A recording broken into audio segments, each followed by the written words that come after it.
کر دیجئے، میرے لیے دعا کر دیجئے، میں دوسری جماعت میں بھی جاؤں۔ اللہ کے نبی صلی اللہ علیہ وسلم نے فرمایا اے ام حرام تم پہلی جماعت میں جاؤ گی فرمایا۔ اور پھر حضور صلی اللہ علیہ وسلم کے زمانے کے بعد ابو بکر عمر رضی اللہ عنہ کا زمانہ، بلکہ عثمان رضی اللہ عنہ کے زمانے میں امیر معاویہ رضی اللہ عنہ ایک جماعت بنائے عثمان رضی اللہ عنہ کی اجازت سے۔ وہ جماعت کے اندر امیر معاویہ رضی اللہ عنہ کی بیوی بنت قریظہ اور وہ اور بھی خواتین تھے ان کے محرموں کے ساتھ۔ پھر یہ ام حرام بنت ملحان اس وقت وہاں پہ ملک شام میں تھے، یہ بھی وہ جماعت میں اپنے شوہر عبادہ رضی اللہ عنہ ان کے ساتھ جو ہے کشتی میں سوار ہو کے جیسا بادشاہ تخت پہ بیٹھتے ہیں اللہ کے نبی کی پیشن گوئی یعنی اللہ نے گویا کہ جو ہے صحیح کر کے دکھائی۔ اور پھر فرمایا کہ جو ہے وہ جماعت وہاں پہنچی، وہاں جو کام ہونا تھا ہوا، واپسی پر جو ہے ام حرام بنت ملحان یہ اپنے خچر پہ سوار ہونے لگی اور خچر پر سے گری، وہیں پہ شہادت پائی فرمایا اور جزائر قبرص میں آپ کی خبر ہے فرمایا۔ بلکہ علماء نے کہا ہے اس وقت اٹالی کے اندر یعنی اٹالی کے اندر وہ سائپرس نام کی ایک جو ہے فرمایا کہ آئی لینڈ ہے جہاں پہ فرمایا کہ اس وقت وہ جو ہے اٹالی میں آتا جہاں ام حرام بنت ملحان رضی اللہ عنہ کی خبر ہے۔ تو اس طرح فرمایا کہ اللہ کے نبی صلی اللہ علیہ وسلم صحابہ اور صحابیات کا یہ مزاج بنائے تھے مدینے کے اندر۔ فرمایا کہ جیسا آواز لگتی، جیسا کہ آج جیسے اذان کی آواز سنتے تو لوگ جو ہے جو پکے نمازی ہیں وہ فرمایا کہ اپنے کام کو ویسے ہی چھوڑ کے نماز کو آ جاتے ہیں۔ حضرت مولانا یوسف صاحب رحمۃ اللہ علیہ کی تحقیق ہے، آپ نے فرمایا کہ حضور صلی اللہ علیہ وسلم نے مدینے میں ایسا ماحول بنائے تھے کہ فرمایا کہ صحابہ اللہ کے راستے کی آواز سن کر فرمایا کہ اپنی جو کام ہے جو بھی مشغولی ہے اسی حال میں چھوڑ کے نکل جاتے فرمایا۔ یہ مزاج بنائے تھے، بلکہ مرد تو مرد خواتین بھی تیار ہو کے آ جاتے کہ خواتین کو اطلاع ملی کہ اللہ کے نبی خیبر جا رہے تو انصار کی ساری خواتین آگے، یا رسول اللہ ہم کو خبر یعنی اطلاع ملی ہے کہ آپ خیبر میں جانے والے ہیں، ہمیں بھی لے چلے۔ اللہ کے نبی صلی اللہ علیہ وسلم پوچھے تم آ کے کیا کرو گی؟ تو انہوں نے کہا یا رسول اللہ ہم کو اون بننا آتا ہے، یہ جو ہے اللہ کے راستے میں اس کا استعمال ہوتا ہے، ہم دوائیں بنیں گی اور زخمیوں کو دوا کا انتظام کروں گی، اور پھر ہم پانی کا انتظام کریں گے، زخمیوں کو پانی پلائیں گے، اور پھر ہم جو ہے یعنی تیر اور تلوار مجاہدین کو دینے میں اس کا بھی ساتھ دیں گے۔ بلکہ روایتوں میں لکھا ہوا ہے کہ احد کے میدان میں بلکہ انس رضی اللہ عنہ فرماتے ہیں میں دیکھا کہ میری والدہ ام سلیم اور اما جان عائشہ رضی اللہ عنہ دوڑ کر پانی کا مشکیزہ لیتے، لے جا کے لوگوں کو پلاتے، جیسا پانی ختم ہو جاتا پھر دوڑ کے آتے پھر پانی لے جاتے اس طرح۔ بلکہ آگے روایتوں میں اس طرح ہے کہ جو ہے احد کے میدان میں جو صحابہ شہید ہوئے، صحابہ کی نعشوں کو، کیونکہ صحابہ فرمایا کہ 70 صحابہ شہید ہیں، یہ جو خواتین ہیں ان نعشوں کو فرمایا کہ سواری پہ رکھ کے اور فرمایا کہ مقام پہ لے جاتی۔ فرمایا روایتوں میں ہے عمرو بن جموح رضی اللہ عنہ جو اللہ کے راستے میں احد کے لیے نکلے اپنی بیوی کی ترغیب پر، حالانکہ معذور تھے مگر وہاں جا کے شہادت پائی، ان کی بیوی نے ان کے نعش کو فرمایا کہ جو ہے اپنے سواری پر رکھا۔ تو اس سے یہی بات ملتی ہے کہ صحابیات جو ہے نعشوں کا بھی انتظام کرتے تھے۔ بات مفتی یعقوب صاحب نے اس طرح فرمایا کہ صحابیات جو ہے خبر بھی کھوتے تھے فرمایا، ہاں بعض نعشوں کو تسلیم کرنے کے لیے مرد نہیں ہوتے تو صحابیات خبر کھوتے تھے۔ تو اس طرح فرمایا کہ اس زمانے کی خواتین تو اللہ نے ان سے یہ اتنا بڑا کام لیا تھا جی۔ تو اس کے لیے فرمایا کہ جو ہے جیسا کہ اللہ کے نبی نے صحابہ کا مزاج بنائے تھے کہ ہر حال میں نکلنے کا مزاج، صحابہ کا، صحابیات کا، صحابہ کے بچوں کا ایک عمومی ایسا ماحول قائم ہوا تھا کہ ہر ایک کو یہ بات سمجھ میں آ گئی تھی کہ ہم حضور صلی اللہ علیہ وسلم کی امت میں سے ہیں، ہمارا قیام یہ تو اللہ کے پیغام کو پورے عالم میں بلند کرنے کے لیے،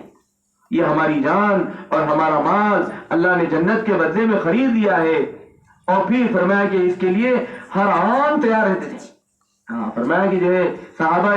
کرام رضی اللہ اجمعین، ایک صحابی بازار میں اپنے شادی کا سامان خریدنے کے لیے گئے تھے، وہاں آواز لگی وہیں سے نکل گئے۔ تو اس طرح فرمایا کہ صحابہ باغوں کا پکا ہوا کا وقت ہے کہ تبوک میں جانا ہے کہ فرمایا کہ جو ہے پورے باغ پکے ہوئے ہیں، سال بھر کی روزی کا انتظام اسی سے ہوتا، اس وقت فرمایا کہ آواز لگی کہ نکلو اللہ کے راستے میں۔ منافقین کہتے ہیں گرمی میں نہ نکلو، اللہ کے نبی پر اللہ تعالیٰ کی طرف سے آیت نازل ہوئی قل نار جہنم اشد حرا، کہہ دو کہ جہنم کی آگ میں شدید گرمی ہے۔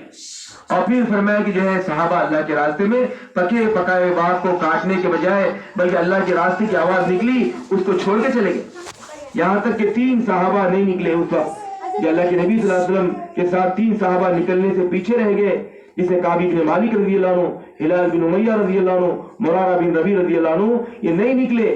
واپس اللہ کے نبی صلی اللہ علیہ وسلم کی جماعت واپس آئی، اس وقت فرمایا کہ جو ہے یہ صحابی آگے سلام کرے، اللہ کے نبی صلی اللہ علیہ وسلم ناراضگی کے اظہار کرتے ہوئے چہرہ پھیر لیا۔ یہ صحابی کہتے ہیں یا رسول اللہ نہ تو میں منافق ہوں نہ مجھے ایمان میں شک ہے۔ اللہ کے نبی صلی اللہ علیہ وسلم نے فرمایا تمہارا فیصلہ اللہ کریں گے، اور 50 دن تک ان کو بات چیت بند کر دی گئی۔ صحابہ ان کا سلام نہیں کرتے نہ ان کا سلام لیتے، اللہ ناراض، اللہ کے نبی ناراض، صحابہ ناراض، یہاں تک کہ 50 دن کے بعد اللہ کی طرف سے ان کے توبہ کا اعلان ہوا۔ اس لیے فرمایا کہ قیامت تک آنے والوں کے یہ بتانے کے لیے دیکھو دین کے کام کے اندر پیچھے رہ جانا، فرمایا کہ جو ہے یہ اللہ کے عذاب کے آنے کا ذریعہ ہے۔ اس لیے صحابہ کرام دین میں کمی کو برداشت نہیں کرتے تھے۔ فرمایا کہ ابوبکر صدیق رضی اللہ عنہ دنیا کے حضور صلی اللہ علیہ وسلم کا وصال ہو گیا، اور فرمایا کہ بہت سے علاقوں کے اندر ارتداد آ گیا، جو کچے پکے مسلمان تھے وہ فرمایا کہ اسلام سے پھرنے لگے، بہت سے لوگوں نے زکوٰۃ کا انکار کر دیا، اور پھر فرمایا کہ وہ تو آ کے بول رہے ہم نماز پڑھیں گے روزہ رکھیں گے مگر زکوٰۃ نہیں دیں گے۔ تو فرمایا کہ ابوبکر صدیق رضی اللہ عنہ امیر المومنین بنے اور خلیفہ رسول بنے۔ اس وقت دوسرے صحابہ آ کے کہتے یا امیر المومنین ان کی بات قبول کر لیجیے، ابھی یہ تو فرمایا کہ نماز پڑھنے تیار ہے مگر زکوٰۃ بعد میں دیں گے، ابھی تو وقت نہیں ہے، جب انشاءاللہ ماحول میں گے۔ ابوبکر صدیق رضی اللہ عنہ نے فرمایا یہ زکوٰۃ نہیں، زکوٰۃ میں سے حضور صلی اللہ علیہ وسلم کے زمانے میں اونٹ دیتے تھے، اونٹ کے ساتھ رسی باندھ کے رسی بھی دیتے تھے، اگر آج وہ اونٹ دینے تیار ہوتے اور اونٹ کی رسی نہ دیں گے تو اس کے وقت بھی میں ان سے قتال کروں گا، ان سے مقابلہ کر کے ان کو زکوٰۃ میں اونٹ بھی وصول کروں گا، ان کی رسی بھی وصول کروں گا۔ یعنی اسلام میں رسی کے برابر کمی بھی محسوس نہیں کرتے، یعنی برداشت نہیں کرتے، کیونکہ ان کا جان ان کو معلوم تھا اللہ نے اسی مقصد کے لیے ہمارے لیے ایک جماعت اللہ کے نبی صلی اللہ علیہ وسلم بتا کے گئے تھے، بنا کے گئے تھے، جانے سے پہلے کہے کے گئے الصلاۃ الصلاۃ وما ملکت ایمانکم انفروا، جیسے اسامہ 3 باتیں بتا گئی، میری امت نماز کا اہتمام کرنا، اپنے ماتحتوں کے بارے میں اللہ سے ڈرنا، ان کے حقوق کی ادائیگی کرنا، تیسری بات بتائی یہ جو جماعت بنایا ہوں اس کو روانہ کر دو۔ فرمایا حضور صلی اللہ علیہ وسلم کا ارسال ہو گیا، صحابہ آ کے بولے بہت بڑی جماعت ہے، ان کو اگر بھیج دیں گے دشمن مدینے پہ حملہ کر دیں گے، اللہ کے نبی صلی اللہ علیہ وسلم بنائی ہوئی جماعت ہے۔ ابوبکر رضی اللہ عنہ بولے نہیں یہ جماعت کو تو مجھے روانہ ہی کرنا ہے، بس وہ جماعت کو روانہ کر دیے، اور جن جن علاقوں سے جماعت گزری پھر فرمایا مدینہ کو بھی خالی کر دیے، چھوٹی چھوٹی جماعتیں بنا کے پورے علاقوں میں بھیجے، جس کے نتیجے میں حضور صلی اللہ علیہ وسلم چند 2 مہینے کے اندر حضور صلی اللہ علیہ وسلم کے زمانے میں جو صحابہ کی کیفیت تھی یعنی کم و بیش فرمایا کہ 2 مہینے میں سارا لوگ جو ہے ارتداد ختم ہو گیا تھا۔ اس کے لیے کہا جاتا ہے آج بھی دنیا کے اندر ملکوں میں کارگزاریوں کے اندر بات ملتی ہے، ایسی طلب ہے کہ ابھی تنزانیہ جماعت 47 جماعت ایک تنزانیہ میں کام کری، فرمایا پچھلے 6 مہینے کے اندر کی کارگزاری ہے۔ مستورات کی بھی کئی جماعتیں گئی، ایک جماعت آ کے سنائی کارگزاری چولی چوکی کی جماعت تھی، وہ کارگزاری سنائی کہ وہاں پہ جو ہے ہماری جماعت ٹھہری، ایسا گھر تھا کہ ٹینوں کا گھر تھا۔ اب فرمایا کہ وہاں کے علاقے میں لوگوں کو پتا چلا جماعت آئی، انہوں نے کہا کہ کئی کلومیٹر سے جوڑے پیدل آتے تھے، فرمایا یعنی خاتون اور مرد پیدل جوڑے آتے تھے، ان کے پاس سواری کا بھی انتظام نہیں ہے، اور علاقے میں سواری گویا سواریاں کا انتظام نہ تھا، تو خواتین اتنی طلب تھی کہ دور دور سے پیدل آتے اور پھر وہ جماعت کے ماحول کے اندر بیٹھتے، اتنی خواتین جمع ہو گئی کہ پھر ان کو ڈیرا ڈال کے جو ہے روک دینا پڑا، اور پھر فرمایا کہ ان کو یہ ساری باتیں سکھائی گئی، جس کے نتیجے میں فرمایا کہ گویا کہ دین سے دور تھے مگر طلب تھی، تو یہ جماعتوں کے پہنچنے سے بہت کام ہوا۔ ابھی مفتی یعقوب صاحب سنا رہے تھے کہ دیکھو ہماری جماعت پہنچی ایک جگہ راجستھان میں، وہاں پہ بتایا کہ خواتین کی جماعت ٹھہری، جماعت جب ٹھہری گھروں کے اندر ایسا معلوم ہو رہا ہے کہ ہر گھر میں مورچیاں رکھی ہوئی ہیں۔ اب یہ جماعت 2 دن فرمایا کہ تعلیم کا حلقہ، ایمان کا حلقہ اور شام کا مذاکرہ، یہ ساری باتیں جو ہے ان کے سامنے پیش کی، یہاں تک کہ وہ سارے خواتین توبہ کر کے اپنی مورتیوں کو باہر پھینک دیے۔ کیسا اللہ نے کام لے رہے، تو فرمایا کہ ارتداد دور ہوگا، یہ اللہ کے راستے کے قدم چلیں گے اور پھر گھروں کے اندر خواتین ٹھہر کے یہ اعمال دعوت کریں گے تو ارتداد دور ہوگا۔ ابھی چاندپور کی کارگزاری سنا رہے تھے کہ وہاں فرمایا کہ جماعتوں کی نقل و حرکت نہیں ہو رہی، بہت دنوں سے کام رکا ہوا ہے، گویا کہ جماعتیں نہیں پہنچی وہاں پہ، ایسے علاقے ہیں، حالانکہ وہاں کی فرمایا کہ جو پڑھے لکھے بچیاں بھی ہیں گویا دین سے دور ہے، فرمایا ارتداد کی کیفیت کا ماحول بنا، پھر وہاں جماعتیں روانہ کرنے کی تدابیر۔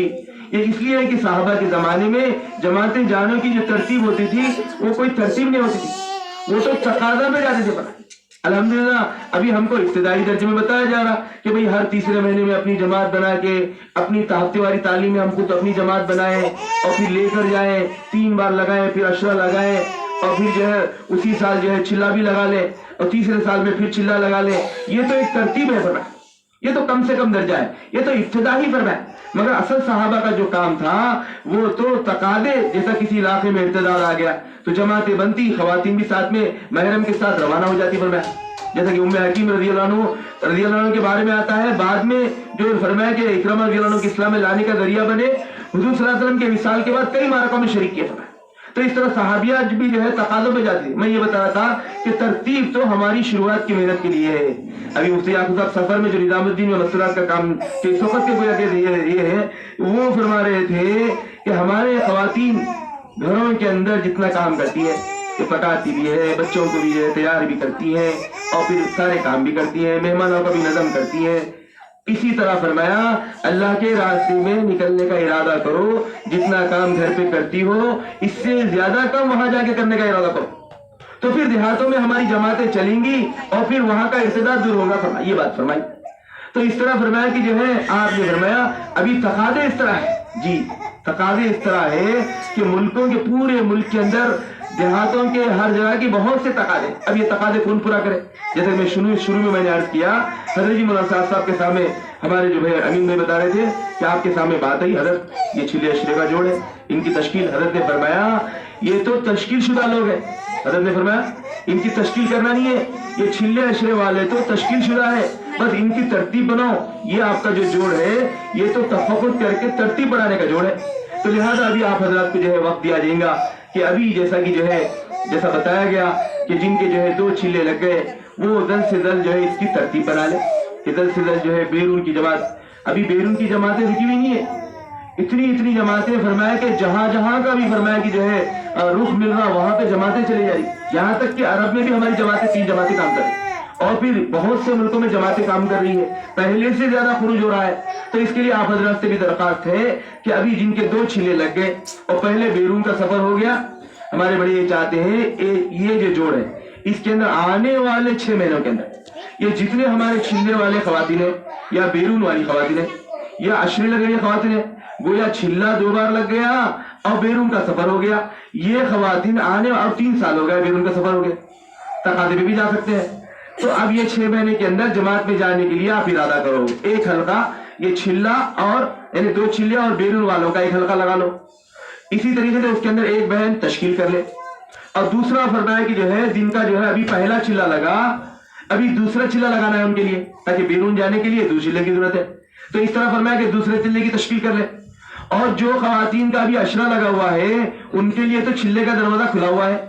تو ابھی وہ حضرات جو ہے حلقہ لگائیں آنے والے 6 مہینے میں اپنے کو جلد سے جلد, کیونکہ ابھی ہمارے علاقے کے اعتبار سے مارچ اپریل مئی کے اندر بچوں کو جو ہے امتحان بھی ہو جاتے ہیں, اس کے بعد کچھ فراغت بھی ہوتی ہے, تو ایسے عام طور پر نکلنے کا مزاج ہے. گویا کہ ہمارا جوڑ اس اعتبار سے بہت قیمتی ہے, اہم ہے. تو ابھی آنے والے 3-4 مہینے کے اندر اپنے کو چھلے کی جماعتیں بھی جن کا اشرا لگا ان کی بنانا ہے. تو اس اعتبار سے آپ حضرات جیسے بتایا تہی شدہ بلکہ تشکیل شدہ ہے, بس مہینہ طے کرنا ہے, خرچ طے کرنا ہے, رخ یہ تو مرد کے مشورے سے مرد حضرات کے مشورے سے ہوگا, اس کا بھی ارادہ کر لو. اور پھر جو ابھی کیونکہ اضافہ کے اعتبار سے 3 سورت والوں کو بھی جوڑا جا رہا تو ان کی بھی اشرے کی جماعتیں بنانا ہے, اس کی بھی طرف بنانا ہے. ابھی انشاءاللہ تشکیل کے لیے آپ حضرات کو وقت دیا جا رہا, اطمینان سے تشکیل کریں. بڑوں نے یوں فرمایا اصل اس مقصد یہ جو جوڑ کا مقصد بیان نہیں, بیان کر کے تشکیل کر کے نامہ لکھنے کا جوڑ نہیں ہوتا ہے. یہ جوڑ تو فرمایا کہ بٹھا کر آنے والے جلد سے جلد ایک بیرون کی جماعت کا تفقد ہو جائے, اس کے قواعد کے پرچے لکھے جائے. بلکہ ابھی بھائی امین بھائی سے بات ہو رہی تھی تو امین بھائی نے یوں فرمایا کہ مفتی یعقوب صاحب بھائی امین صاحب کا دلی میں جو ہے مستورات کا جوڑ تھا بنا, ہم دونوں گئے تھے بولے, تو مفتی یعقوب صاحب بولا بھائی امین بھائی اس کے اندر اپن قواعد کا پرچہ بھی فل اپ کرنا ہے.